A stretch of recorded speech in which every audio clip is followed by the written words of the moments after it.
بسم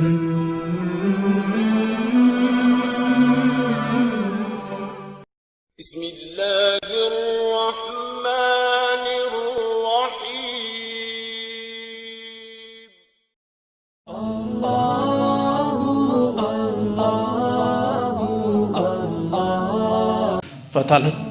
فتلقى آدم من ربه، پس آدم علیہ السلام یو څه خبرې زده کړلې د توبې غږ د خپل رب څخه، فتاب علیه، بس الله ورته متوجه سو، انه هو التواب الرحیم، بېشک الله معاف کول والا اور مهربان ذات دی.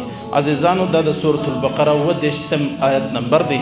په دې کې الله رب العزت د حضرت آدم علیہ السلام د توبې ذکر کړی دی. آدم علیہ السلام چې الله د جنت دنیا له راوستي هوا ور سره وه، نو حضرت آدم علیہ السلام ډېر پریشانه سو چې الله ول مه کوه ما وکړي وه زه څه وکړم. پریشان اوسو یوه لاره زده هم نه وه، چمې هم نه و زده. الله رب العزت څو الفاظ د ده په زړه کې ور واچول اور بیا په هغه باندې د توبه وکړه. هغه الفاظ په سورة الاعراف کې موجود دي. ربنا ظلمنا انفسنا وان لم تغفر لنا وترحمنا لنکونن من الخاسرین.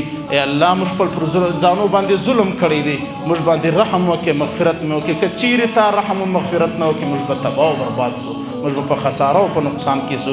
یقینا عزیزانو دا هغه دعا ده چې الله خوښه کړې ده. د دعا دغه طریقه الله ورزه کړې ده. په قدم قدم باندې زموږ ګناهونه دي، د دې دعاو خاص اهتمام وکړئ. الله پر هغه سړي باندې مهربان دی چاله چې مرګ پر توبه باندې رالی. دغه دعا کوي چې الله د ایمان والا مرګ را چا جمال عبدالناصر ته وویل، بزرګ تیر سوی دی، هغه ته وویل حضرت ته شی که دا سپی ښه دی. حضرت جمال عبدالناصر ورته وفرمایل که زه پر ایمان مړ سم زه ښه یم، که زه بې ایمانه مړ سم زما سره دا سپی ښه دی. زما سره حساب کیږي، د سپي سره حساب نه کیږي. الله رب العزت د عمل کولو توفیق را نصیب کړي.